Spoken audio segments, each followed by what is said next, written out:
Welcome to the Deep Dive, your shortcut to being well-informed. Today we're embarking on, well, quite an ambitious journey, but I think an incredibly rewarding one. We're going to delve into some truly profound philosophical terrain. We'll be unpacking the intricate themes, the ideas, the really thought-provoking concepts found in the work, for they know not what they do. Enjoyment is a political factor. Our mission, really, is to extract the most important nuggets of insight from this very rich material. We'll be exploring how these complex ideas about enjoyment, reality, and power subtly shape our world and ourselves, often in ways we don't even perceive. Indeed. And this deep dive, it's definitely going to challenge many of our everyday assumptions. It'll push us, I think, to consider not just what we perceive, but why we perceive it that way. And crucially, what forces, often unseen, are constantly at play, influencing our beliefs and our actions. We'll be engaging in a reflective exploration, raising questions that really invite critical thought about the very fabric of our understanding. Hopefully, it'll give you a new lens to view your own experiences through. Okay, let's unpack this then. We're kicking things off with a fascinating idea, almost unsettling, really. It gives the work its subtitle, Enjoyment as a Political Factor. Now, for many of us, enjoyment feels intensely personal, right? A private pleasure. So what does it truly mean for something as seemingly individual as enjoyment to be a political factor? And how does this concept maybe reveal a hidden, unconscious dimension to our actions, our beliefs? That's a great place to start. And to really grasp this, we can trace it through something called the destiny of a joke. Jokes, you see, they're never just jokes. They often reveal these underlying societal tensions, these unconscious desires. Consider the classic Soviet joke about Rabinovich, a Jew wanting to emigrate. When the bureaucrat asks why, Rabinovich gives two reasons. First, he fears the communists will lose power, and, well, the Jews will be blamed for their crimes. The bureaucrat naturally assures him, don't worry, communism is eternal. Invincible. To which Rabinovich calmly responds, well, that's my second reason. Yes, a truly dark and brilliant joke perfectly captures that era's cynicism, doesn't it? But I imagine there's more to this than just a clever punchline. What does this joke's destiny tell us about enjoyment? Precisely. The power of that joke. When it was widely told, maybe late 80s, it relied on the first reason being the cynical, obvious one, that Rabinovich genuinely feared anti-Semitism. That was the surface meaning, the punchline. The second reason, that was the real, darkly humorous truth. He wanted to leave because communism felt permanent, oppressive. But here's where its destiny unfolds, with the actual, quite astonishing collapse of communism just a few years later. The first reason, the fear of anti-Semitism in a post-communist vacuum, ironically became a very real, actual reason many Jews did emigrate. History sort of flipped the script. The unfolding of events retroactively inverted the joke's core meaning. The fear of communism ending became the genuine concern. So now if you were to tell that joke, maybe Rabinovich says he fears communism lasting forever. And when told it's actually disintegrating, he'd state that's my second reason. The meaning shifts entirely based on the historical context. It reveals a fluidity we often miss. So it's not just about what we consciously believe or fear. It's about what unconscious enjoyment might be bubbling up in those spaces of uncertainty, those historical blanks. It's almost as if our ignorance or maybe our denial of certain truths can itself be a source of pleasure. You've absolutely hit on a core idea there. This reversal highlights what the philosopher Slavoj Žižek, building on Lacan, calls enjoyment within the limits of reason alone. This refers to a subtle, maybe even perverse, satisfaction we derive from maintaining a kind of blind spot in our symbolic universe, where there's a blank, where we don't know, or perhaps more accurately, where we don't want to know certain uncomfortable truths about ourselves or our society. Well, we often enjoy. This enjoyment, it effectively escapes the authority of what's known as the name of the Father. Okay, name of the Father, right? That's a pretty dense concept for anyone not, steeped in Lacanian theory. Could you give us a more intuitive grasp? Is it like society's overarching symbolic law, the structure that tells us what's acceptable, what's not? That's a very good way to think about it, yeah. The name of the Father represents the symbolic law, the established order, the fundamental prohibitions, the structuring principles that make society, well, cohere. It's what gives meaning and stability to our world. So when enjoyment escapes its authority, it means it's happening in these spaces where the explicit rules or rational explanations don't quite fully apply, in those blanks where uncertainty reigns. And this suggests maybe that ignorance isn't really a sufficient reason for forgiveness, because it often conveys a hidden dimension of enjoyment that we're unwilling to confront. There's a subtle, almost perverse satisfaction in not knowing, in maintaining that blank. It allows us to avoid the discomfort of confronting a full, perhaps traumatic truth. That's unsettling. It suggests our free pleasures might actually be compelled somehow, and maybe our rebellion is just a reaction to some impossible hidden demand. So it's not simply that we enjoy despite the rules, but we enjoy in the gaps left by the rules. And sometimes that gap itself is the source of this powerful unconscious pull. It does. It really does. And this leads us directly to the paradoxical nature of the superego, and its often misunderstood command to enjoy. Now, to understand this, we need to differentiate the superego from the law. The law, issues precise prohibitions, clear boundaries. You shall not kill, you shall not steal, you shall not lie. They're explicit, tangible. The superego, though, it operates differently. Its command is kind of truncated. It just says, you shall not. You shall not. Exactly. You shall not do what? This gap, this missing object of prohibition, it opens an abyss of uncertainty, of compulsion. Enjoyment, in this view, isn't spontaneous. It's not something we just freely choose to do. Instead, it's imposed. We are constantly following an injunction, an imperative to find pleasure, to enjoy. So even something that feels like pure, unadulterated fun, like laughing at a joke, might have this hidden, often abstract imperative pushing it along, rather than being an act of pure freedom. Exactly. We can see this vividly, almost like a caricature in that famous sexual education scene from Monty Python's Meaning of Life. The schoolboys are bored, right? Making a wild uproar in the classroom. But they're not doing it out of genuine, spontaneous mischief. The source points out they do it to impress the teacher's gaze. The teacher acts as this superego figure, and then the teacher, in this shocking inversion, reprimands them not for being unruly, but for not practicing sexual arousal at home. Oh, right. I remember that. It's absurd. It is, and it openly displays how enjoyment, even rebellion, is often sustained by a severe superego imperative. Their rebellion is precisely about conforming to an imagined expectation, demonstrating a kind of perverse obedience to an unspoken command. It's uncanny precisely because it reveals the concealed truth about our normal state of things, where our enjoyment is often an imposed duty we don't even recognize. It's a fascinating inversion of the usual dynamic, making explicit the implicit command, the teacher demanding pleasure rather than prohibiting it. Yeah, that's a perfect illustration of how the superego can compel enjoyment. And this same unsettling dynamic applies to more extreme actions, pushing the boundaries of what we might consider enjoyment. The superego, in a sense, it splits every commandment. You shall not kill becomes this formal indeterminate, you shall not, leaving that blank space. But then, paradoxically, it also contains an obscene direct injunction, kill. The individual is trapped in this impossible scenario, a vague prohibition, no clear object, leaving them under constant suspicion of violating some unknown rule. The silent dialogue becomes, you shall not.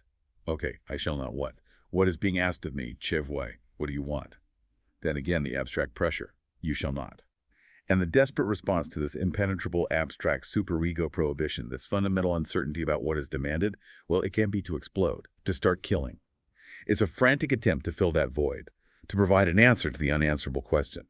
This paradoxical logic, it helps define a figure like Hannibal Lecter, whose murderous rage emerges against the background of an abstract, unfulfillable, you shall not. That's truly unsettling. The idea that not knowing what is being asked can drive us to violence, and that even our free plovers might actually be compelled, our rebellion just a reaction to some impossible hidden demand. This hidden dimension of enjoyment, it's far more profound than just liking something, isn't it? Okay, from the hidden commands of enjoyment, let's pivot a bit. Let's talk about how we perceive reality itself. Our source challenges these conventional notions of the real, that hard kernel of objective reality that we often just take for granted. This is another area where these philosophical ideas can really shake up our everyday assumptions. Indeed. The common view, you might call it the standard Lacanian take, is that reality, what we perceive and experience, is a kind of grimace of the real. In this understanding, the real is this traumatic, unattainable void, like a blinding sun, maybe, that we can only perceive awry from a distorted, indirect perspective. If we were to look at it directly, it would be too overwhelming, too traumatic. It would, burn us. This raw, inaccessible real is then structured and pacified, distorted into the grimace we call reality through a complex symbolic network.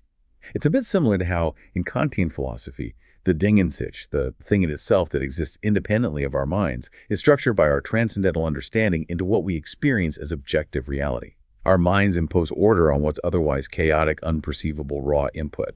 So in that common view, the real is this foundational, maybe terrifying truth behind or beyond our everyday reality. which our minds then filter and organize to make it bearable, understandable. It's like seeing the shadow of a truly terrifying monster because we can't bear to look at the monster itself. Exactly. But here, a radical inversion is proposed. What if the real itself is nothing but a grimace of reality? This means it's not some inaccessible beyond of phenomena, not a hidden truth behind the veil. Instead, it's something that only shines through distortion, a certain distorted perspective on reality itself. Think of it as a stain within what we perceive face to face, rather than something outside it, like seeing a terrifying face appear amidst tornado clouds in a news photo, maybe? Or a bone in the throat that forever distorts our perception, making everything seem off-kilter. The real, in this sense, is its own appearance. It not only appears within appearances, but it is nothing but its own appearance. It's a grimace of reality that accounts for the absolute difference within identity. It's a shift in perspective, a doubling of reality itself, where the uncanny emerges from within the familiar. Okay, so it's not some hidden, deeper truth behind reality, but something that emerges through the distortion within reality itself. It's the inherent inconsistency, the paradox that resides inside our perceived world, not some external underlying core that we can never grasp directly. Precisely. And this leads us to the crucial point of the subject's gaze. This anamorphic stain of the real, this unsettling distortion within reality, it isn't objectively out there for everyone to see. It doesn't exist independently. Instead, it's the inscription of the gaze itself into observed reality. The inconsistency of what we perceive as reality, that unsettling gap between reality and the real, occurs because reality is already profoundly subjectively constituted. Our perception isn't neutral or passive. It actively shapes what we see, what we accept as real, and even how we interpret events. Our own subjective lens is literally part of the picture. That's a really powerful idea. It makes you wonder how much of what we accept as objective fact is actually a product of our own mental filters, expectations, maybe even unconscious desires. Can you give us a concrete example of this gaze at work? Something to make it clearer? A wonderful cinematic example of this is a brief, almost blink-and-you-miss-it passage in Alfred Hitchcock's masterpiece, Shadow of a Doubt. There's a scene where young Charlie, the niece, is on a date with an FBI detective. He's covertly investigating her charming, but possibly murderous, Uncle Charlie. They're talking, laughing, the conversation seems lighthearted, innocent. Then, unexpectedly, there's a fast fade-out. And we cut directly to a shot of young Charlie in a state of profound shock. Her gaze is transfixed, terrified, as she blurts out nervously, "I know what you really are. You're a detective." Crucially, it's only after this traumatic effect, her sudden visceral realization, that the detective then explicitly voices his suspicions about Uncle Charlie. Whoa. So the effect, Charlie's realization, it seems to precede the cause, the detective's explicit revelation. It's like she sees it before it's even said, almost as if her internal state created the external reality in that moment. Exactly. This dramatic discontinuity suggests that the effect, Charlie's traumatized gaze, her internal horror, somehow precedes its stated cause, the detective's words. The question raised is profound. What if her gaze, her subjective projection and dawning dread, somehow mysteriously generates the perceived incident, causing the detective's suspicion to solidify, or at least be perceived as solidified, right at that moment? The conversation that follows is then an attempt to symbolize or domesticate this traumatic impact, to rationalize what has already been subjectively seen and felt by Charlie. The real, in this instance, is discernible in the gap between the true cause of the terrified gaze, which is a fantasized traumatic excess projected by the gaze itself, and what is later shown or told as its linear rational cause. It really makes you question how much of what we experience as objective reality is actually shaped by our own subjective projections, the gaze we bring to the world. It's like our perception isn't just taking in data, it's actively structuring, maybe even creating the reality we inhabit. What stands out to you about how films like the ones you mentioned, how they challenge our very sense of self and reality? Well, this ultimate truth of this scene, this power of the gaze to retroactively posit its own cause, to make the subjective precede the objective, it finds its ultimate cinematic expression in a remarkable trilogy of, well, outstanding recent Hollywood films. These films explore the theme of the man who wasn't there, or perhaps the self that isn't there. David Fincher's Fight Club, Bryan Singer's The Usual Suspects, and M. Night Shyamalan's The Sixth Sense. In these movies, the twist is profoundly anti-Cartesian. Descartes famously declared, "I think, therefore I am," placing the self as the unquestionable foundation of reality. But in these films, it's not the world around the narrator that turns out to be a fiction or an illusion. Instead, it's the narrator themselves, our stand-in the film, the subject whose perspective we share, who discovers they don't exist in ordinary reality. that their self-perception is fundamentally flawed. In Fight Club, the protagonist we've been following is, well, unwittingly duped, unaware that his charismatic, rebellious partner, Tyler Durden, is nothing more than his own hallucination, a manifestation of his repressed desires. In The Usual Suspects, the seemingly weak, unreliable narrator, Verbal Kint, manipulates us and the interrogator with his meticulously fabricated story, revealing that the master criminal Kaiser Soze, whom he supposedly feared, was a creation of his own design, a projection of his own genius. And in The Sixth Sense, the child psychologist Malcolm Crowe, whom we've identified with throughout the film, discovers to his horror that he himself is the man who isn't there, that he is in fact dead, and has been all along. These films aren't about a world that is a fiction, but a self that is a fiction. This challenges the very foundation of our subjective experience. It demonstrates how the very consistency of our perceived reality is often upheld by an illusion of self-presence, by the fantasy of a coherent, unchanging self. It forces you, the viewer, to question the reliability of your own perception, and maybe even your own identity. These ideas about reality and the gaze, where distortion and subjective projection are so central, they're deeply intertwined with Hegelian dialectics, aren't they? Which, let's be honest, often gets a bad rap for being overly abstract, really difficult to grasp. But our sources argue it actually provides an incredibly powerful lens for understanding contradiction, change, and how things become what they are. Absolutely. And a key concept here, which helps bridge these seemingly abstract ideas to concrete reality, is what Hegel called the identity of opposites. It's not just a simple contrast or opposition between two things. It's a deeper, more dynamic connection, where a thing turns into its opposite precisely through its own desperate endeavor to remain stuck, to preserve itself in its current form. The naive criticism of Hegel often asks, why does the dialectical movement progress at all? The profound answer is it tries desperately to remain stuck, and this very endeavor, this internal friction, turns it into its opposite. This inner negativity means that an entity is negated, meaning it passes over into its opposite as a result of the development of its own internal potential, its own inner contradictions. That's a really mind-bending idea, that the very effort to stay the same leads to change. Can you give us an example that brings this dynamic to life, something we can connect with? Let's take the British royal family, especially after Princess Diana's death. Conservative commentators back then emphasized the royals' mystical charisma, their need to remain remote, elevated above ordinary human concerns. Their very aloofness, they believed, was the essence of royalty, what made them special. But what these commentators entirely overlooked is how this very remote aloofness sustains the public's insatiable need, that hunger for gossip about their ordinary personal lives. Think about it. If we learn scandalous details about an ordinary neighbor, well, it's not exactly headline news, but if we learn it about a royal, it becomes a global sensation. Their carefully branded, almost divine charisma paradoxically makes their ordinariness, their messy human struggles, their divorces, their love lives, the stuff of dreams and obsessions for the public.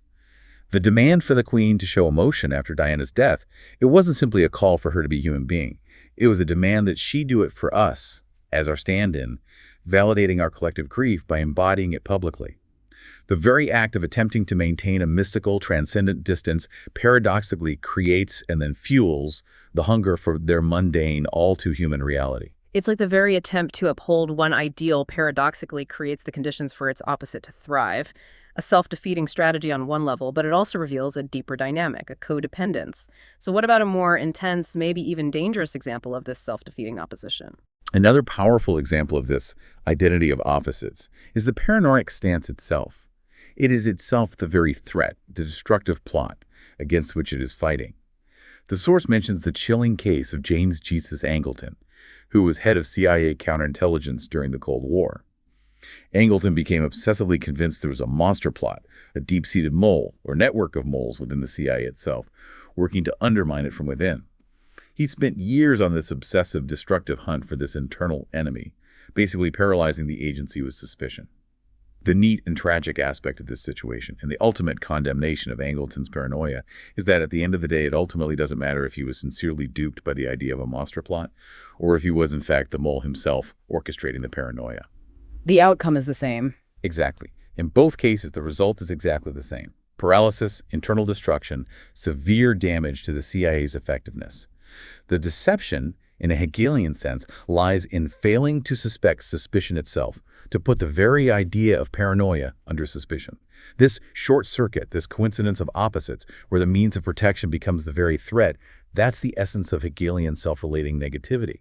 The paranoiac actively generates the very thing they fear and fight against. That's a truly mind-bending thought, that our defenses can become the very thing they are meant to protect against. It implies a tragic irony in so many human endeavors. So if even our attempts to remain stuck lead to change, then this dynamic leads to the notion of the act. How does an act differ from simply making a decision? Why is it so significant? For Lacan, the act is a crucial, maybe even revolutionary gesture, particularly because it breaks that vicious cycle of the superego we discussed earlier, that impossible command to enjoy. The act involves a profound, irreversible commitment that goes beyond mere intention or decision.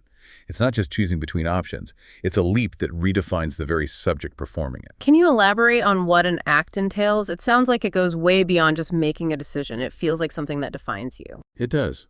Perhaps we find one of the most, perspicuous formulations of this in Shakespeare. In Julius Caesar, when Brutus voices his profound doubts about acting against Caesar, about joining the conspiracy, he describes the interim between the acting of a dreadful thing and the first motion as being like a phantasma or a hideous dream. This captures the momentousness of the act, the terrifying void that opens between the intention, the initial thought, and the irreversible commitment of carrying it out. It's a leap into the unknown, a point of no return, where the very being of the subject is fundamentally at stake and, irrevocably changed. To give an even more philosophical example, C.S. Lewis describes a moment of what he called wholly free choice on a bus. He suddenly became aware he was holding something at bay or shutting something out, a sensation like wearing stiff clothing. He felt he could open the door or keep it shut, unbuckle the armor or keep it on. Crucially, no duties, no threats or promises were attached to either choice. There was no clear motivation. Yet he knew that to open the door, to unbuckle the armor, meant stepping into the incalculable. He felt no motives guiding him, concluding profoundly, "I am what I do." I am what I do. Wow. This is a perfect example of a perfectly free act, where freedom isn't simply the opposite of necessity, but a state where one's very being, one's identity, is defined by one's doing, without external coercion or even internal desire pushing them. It's a moment of pure, ungrounded choice that shapes who you are. That's a powerful distinction, an act as a radical commitment, a leap of faith, where one's very being is defined by doing, even without clear motives or guarantees. This contrasts really sharply with a more casual, disengaged approach to life. It makes me think about how much we shy away from those truly defining acts today. It does, and this contrast is particularly sharp when we consider today's virtualization of life experience, as described by the philosopher Hubert Dreyfus. This virtualization fosters what he termed a reflective distance that ultimately prevents full existential engagement. Think of online sexual games, or even just playing a virtual game. Yeah. You're never fully committed because, as we commonly say, if the thing doesn't work out, I can always leave. Right, the escape hatch is always there. Exactly. If you reach an impasse, a difficulty, you can just say, okay, I'm leaving the game, I'm stepping out, let's start again with a different game. But the very fact of this withdrawal implies you were aware from the beginning you could leave, meaning you were never truly existentially committed. In this way, we can never get really burnt, fatally hurt, because commitment can always be revoked. In contrast, an existential commitment without reservations means if you make a mistake, you lose everything. There's no, okay, let's start the game again. Yeah. This pervasive reflective distance prevents us from what Kierkegaard calls full existential engagement, where even the withdrawal from choice is already a choice, and often a bad one, because it forecloses genuine possibility. So the act is about a radical, irreversible commitment, a moment where one's very being is defined by doing, even without clear motives or guarantees. It sounds like a truly ethical stance demands this kind of full engagement, this willingness to risk everything, to be what you do. And this profound understanding, this recognition of the act's radical nature, leads to another powerful idea. That truth often emerges not from systematic reasoning, not from accumulating objective facts or carefully constructed arguments, but from purely contingent encounters. In psychoanalysis, truth belongs inherently to contingency, to the accidental. We can vegetate for years in what might be called a universal lie of everyday life, a deep-seated self-delusion that structures our entire reality and protects us from uncomfortable truths. Then all of a sudden, some totally contingent encounter, a casual remark by a friend, a seemingly insignificant incident we witness, a phrase in a song evokes the memory of an old repressed trauma and shatters our entire self-delusion, revealing a hidden truth. It's an unexpected event that violently disrupts the fabric of our perceived reality, forcing us to confront something we had carefully buried. So it's not about slowly uncovering a truth that was always there, waiting to be found, but a sudden, almost accidental collision with something that fundamentally changes our understanding. Often in a painful way. It's like truth ambushes you. Precisely. Psychoanalysis is radically anti-Platonic in this sense. For Plato, truth resides in eternal universal forms, which we discover through reason. But for psychoanalysis, the universal is the domain of falsity par excellence, the comforting frameworks we construct to avoid confrontation. Truth, conversely, emerges as a particular, unwarranted traumatic encounter that makes the repressed visible, that rips the veil from our self-delusion.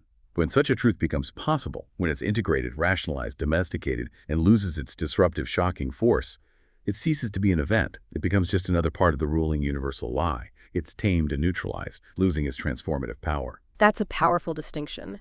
It makes you wonder, doesn't it, in your own life, how do you recognize these contingent moments of truth?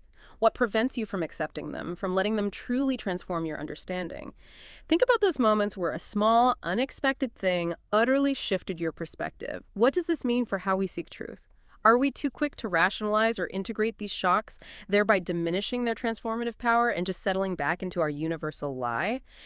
This exploration of reality, truth, and how our subjective gaze fundamentally shapes what we perceive. Well, it brings us directly to ideology, doesn't it?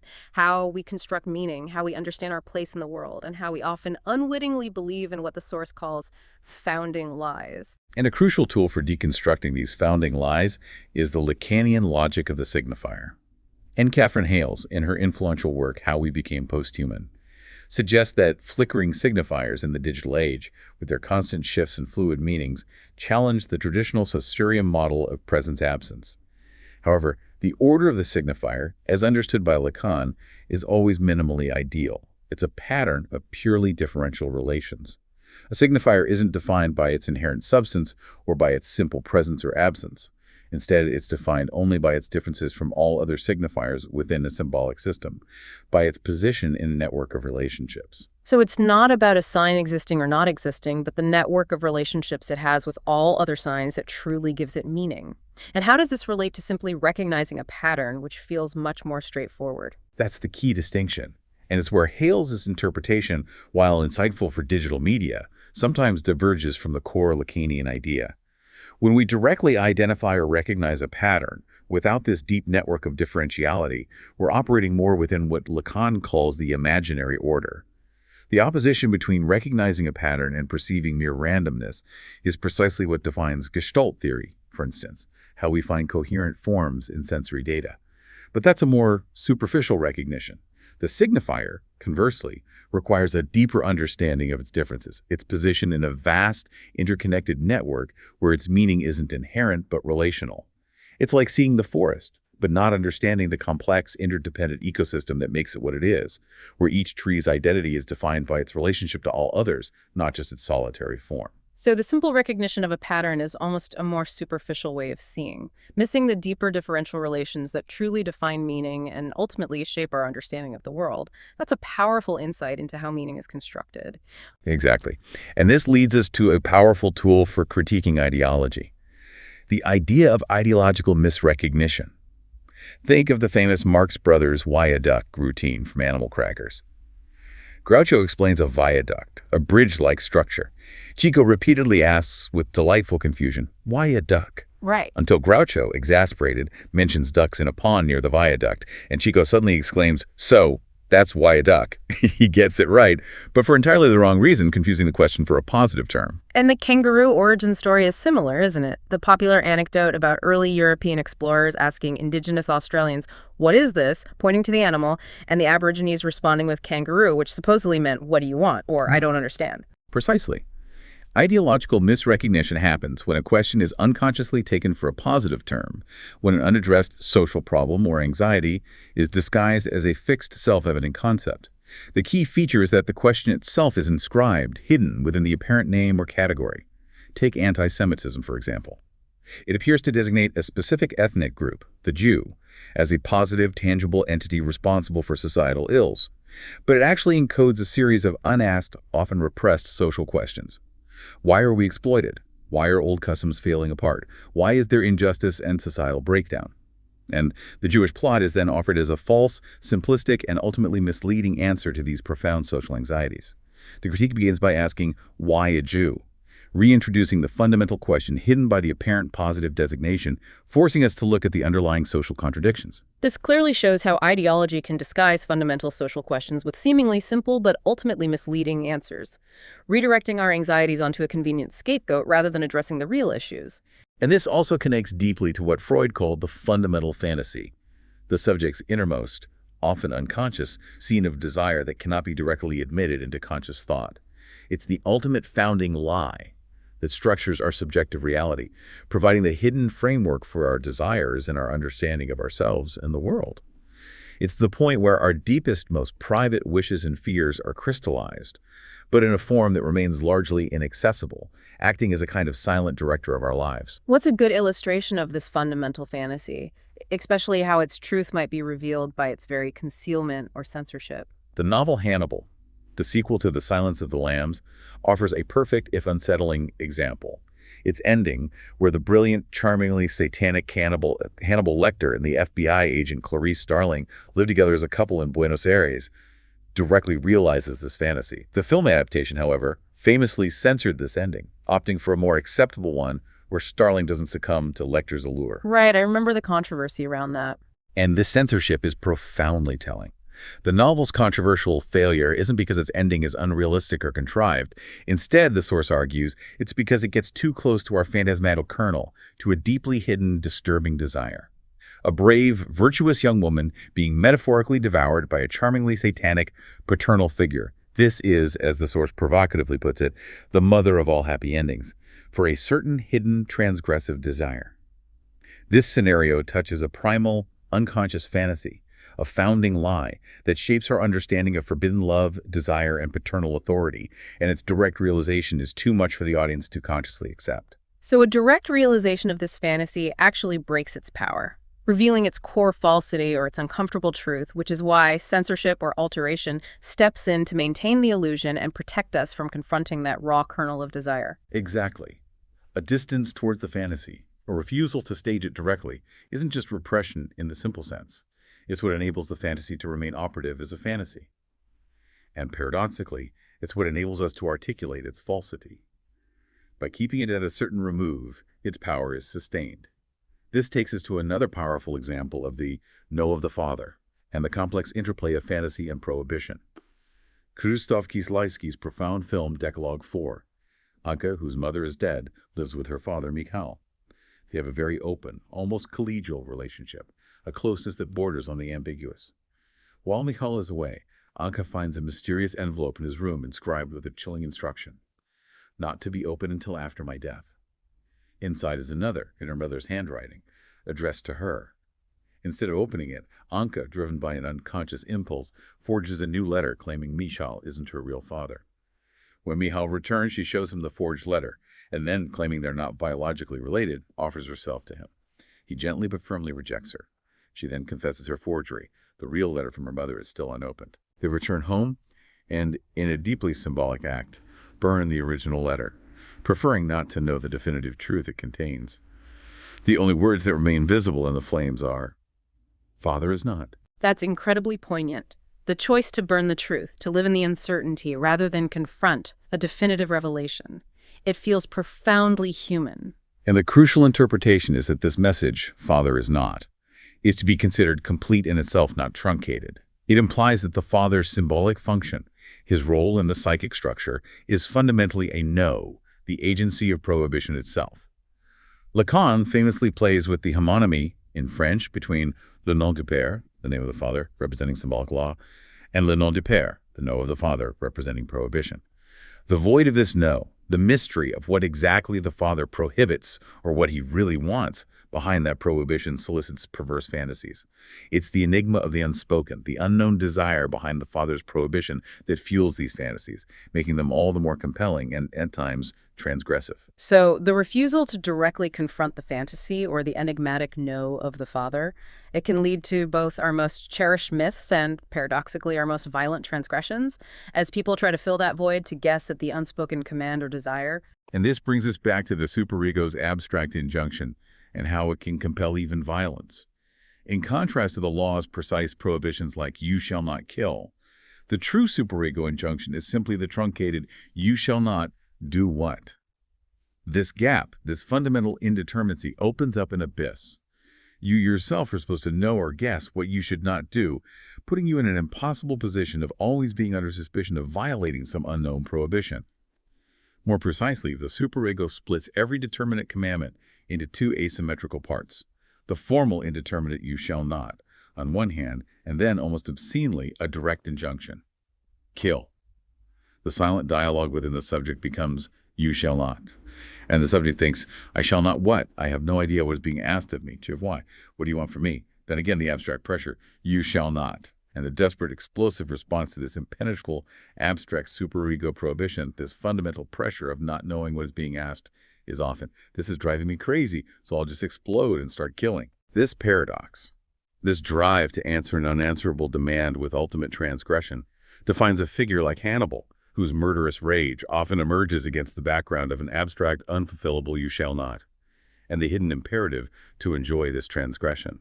These deep dives into enjoyment, fantasy, the elusive nature of the real, they have profound implications for understanding power, don't they? Yeah. Particularly how figures of authority operate and the very nature of law itself.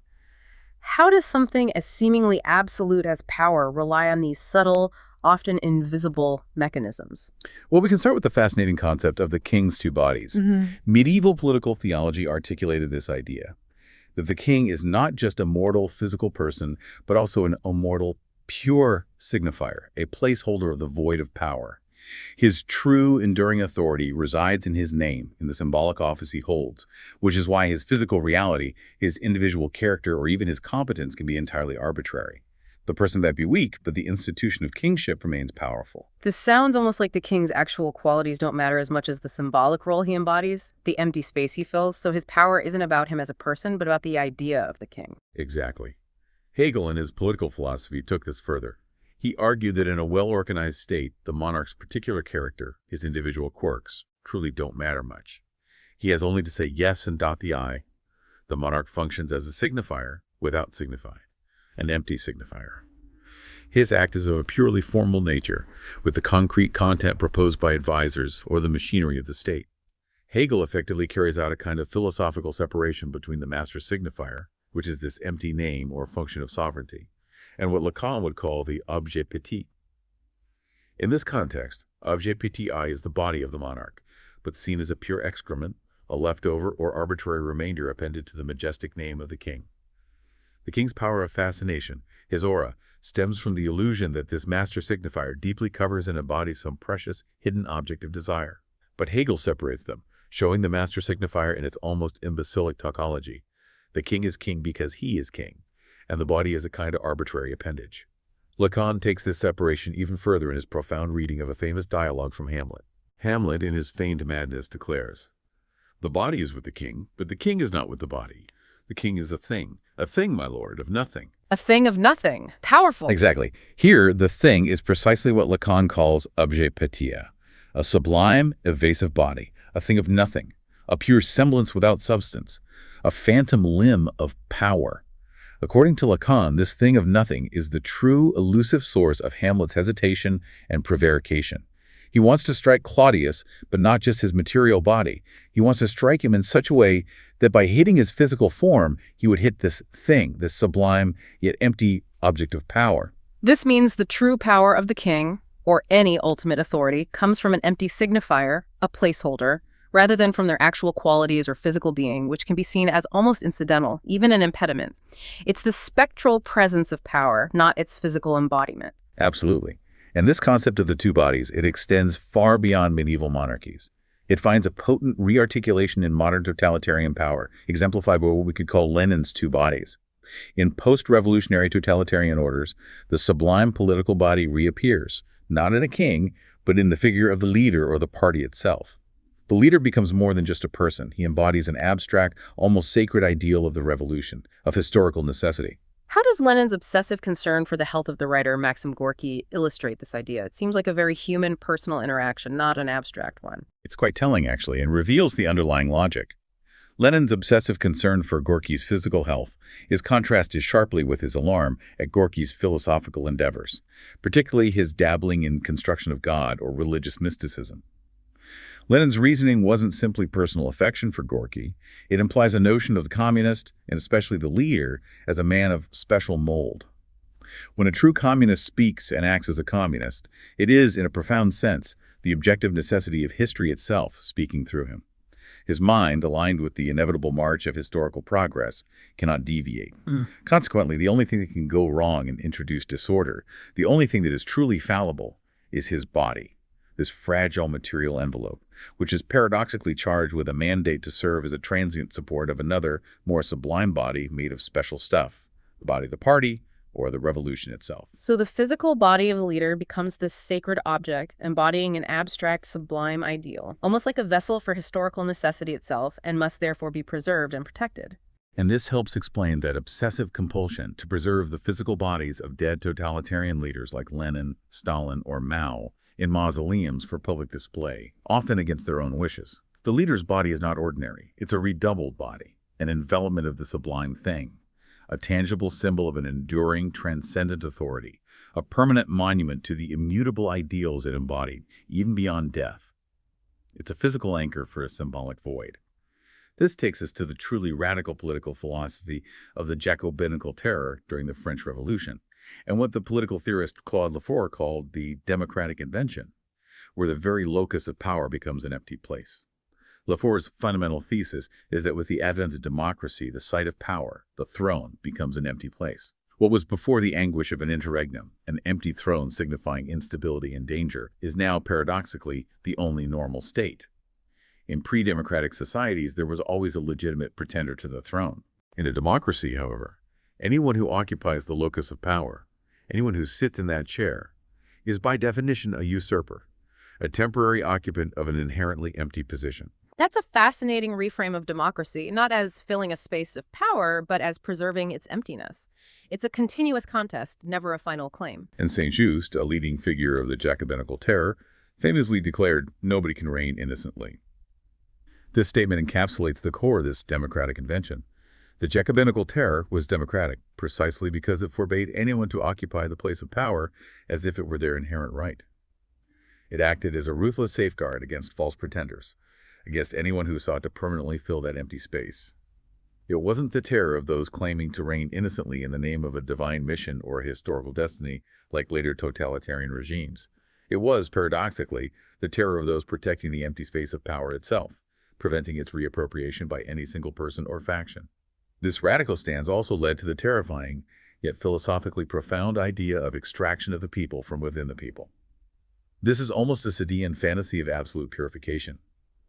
The revolutionary, according to this logic, must deliver the existing people from the chains and corruption of the old society, enabling them to cast away their corrupted body and to, recreate themselves ex nihilo from nothing, from pure potential. It's about making a distinction between being and nothingness, to extract the sublime, pure thing, the true virtuous people, from the corrupted historical body of the old society. So it's not just about reforming society, but fundamentally reinventing it, peeling back layers of corruption to reveal a purer, perhaps idealized essence. It's almost a total rebirthing of the nation. Exactly. The logic could be illustrated perfectly by a well-known paradox from cartoons. In a moment of panic or fight, a cartoon wolf or a cat strips off its animal skin, and beneath it, we catch sight of ordinary human skin. Right. In the cartoon universe, the hairy animal skin has the status of clothing. Animals are really humans dressed up as animals. The aim of revolutionary terror is likewise to arrive at such an undressing, to flay off the animal barbaric skin of the people, in hopes that its true, virtuous human nature will thus appear and assert itself freely, unencumbered by the past. It's a truly mind-bending idea that the very act of creating a new political order involves a kind of retroactive self-creation, where the future influences the past, almost a bootstrapping of existence. But how can a people who don't yet exist in this pure form actually mandate their own creation? And this creates a profound time paradox. The people, in their idealized, pure, new form, do not yet exist, but they are nevertheless seen as charging the convention, their delegates, with the mandate to give birth to them, to create them anew from nothingness. How can somebody who does not yet exist deputize the mission to create himself? How can somebody who still waits to be created precede his own conception? Lacanian theory offers a precise answer. This paradoxical presence is that of a pure object, a voice or a gaze. Before its proper birth, the nation, the idealized people, is present as a superego voice from the future, charging the convention with the task of giving birth to it. The leader then assumes the role of a deputy from the future, acting as a medium through which the future, not yet existing people, organizes its own conception. It's a fantastic, almost self-fulfilling prophecy, where the desired future acts upon the present to bring itself into being. This all circles back to the law itself and its problematic origins.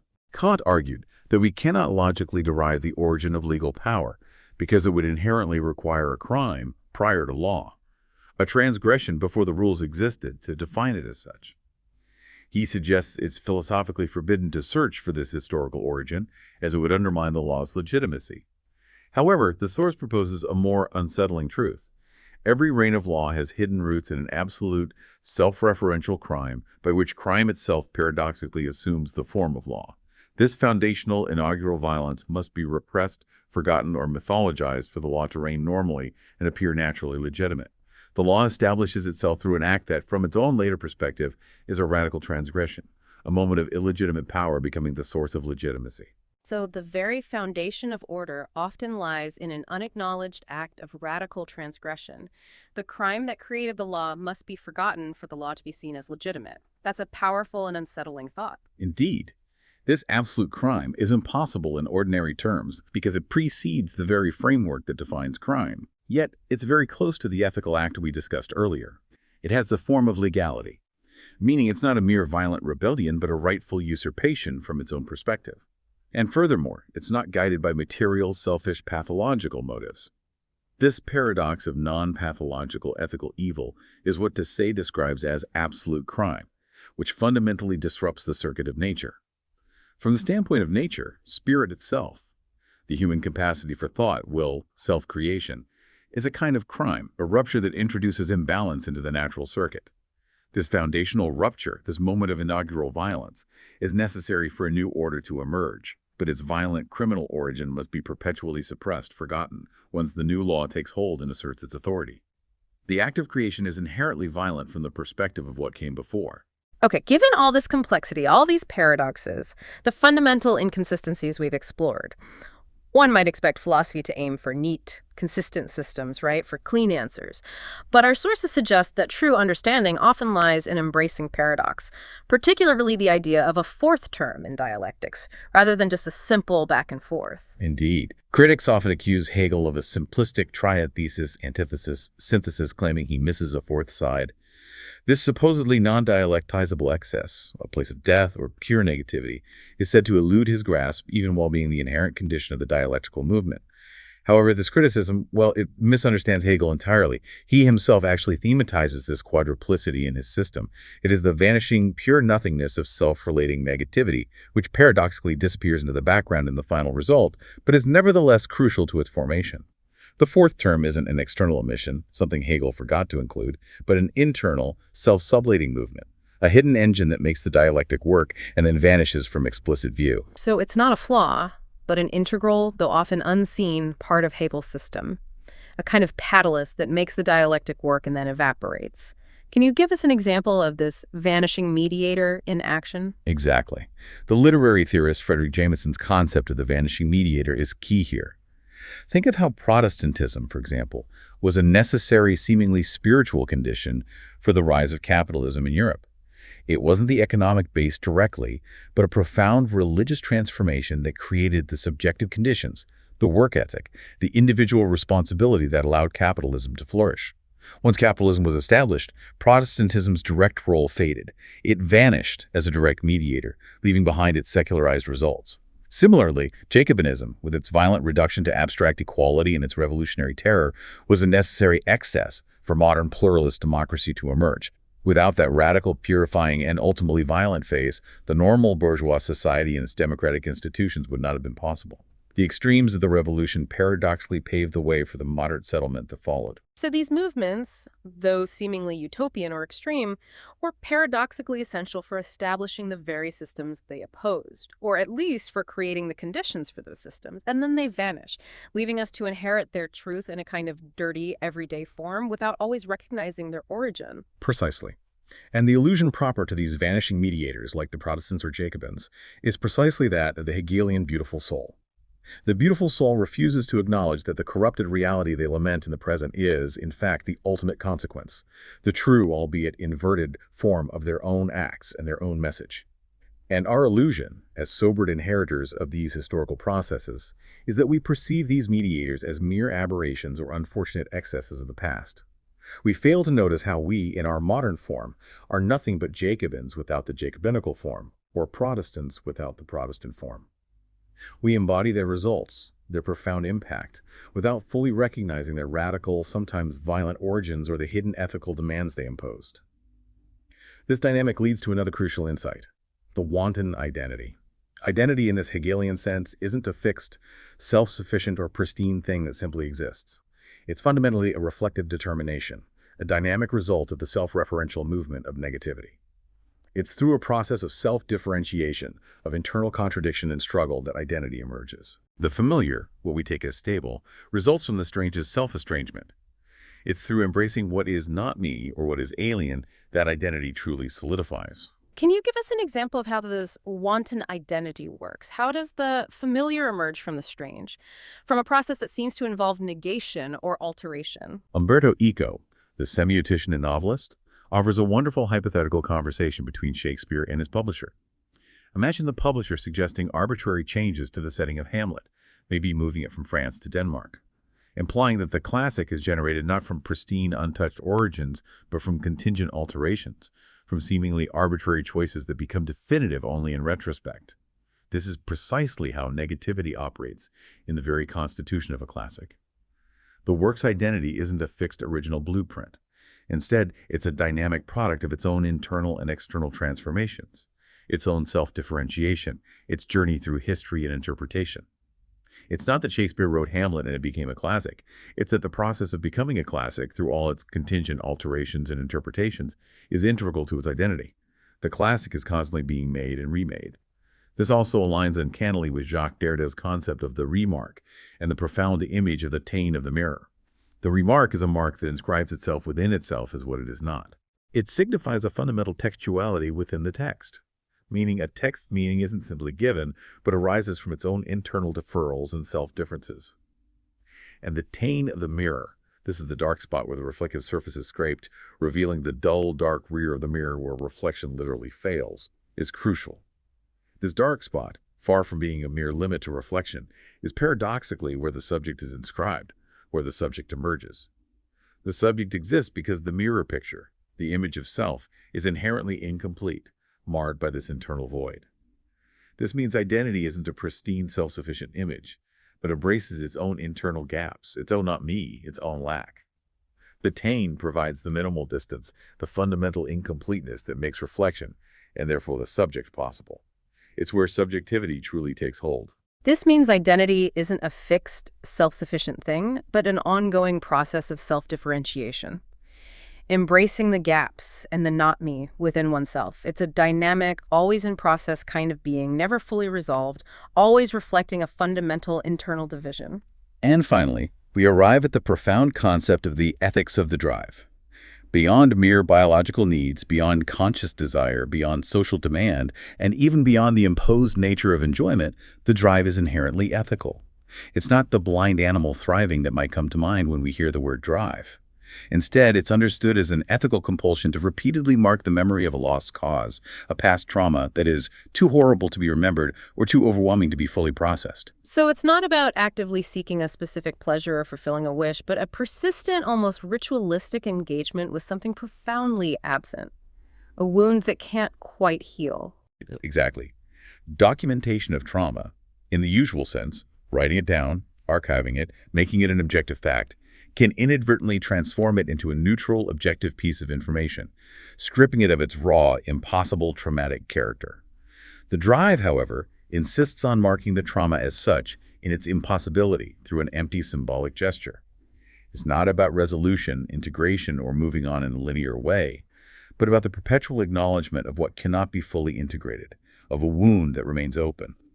A simple tombstone that just marks the site of the dead without elaborate epitaphs, narratives of heroism, or descriptions of the person's life is the embodiment of the drive at its 0 degree.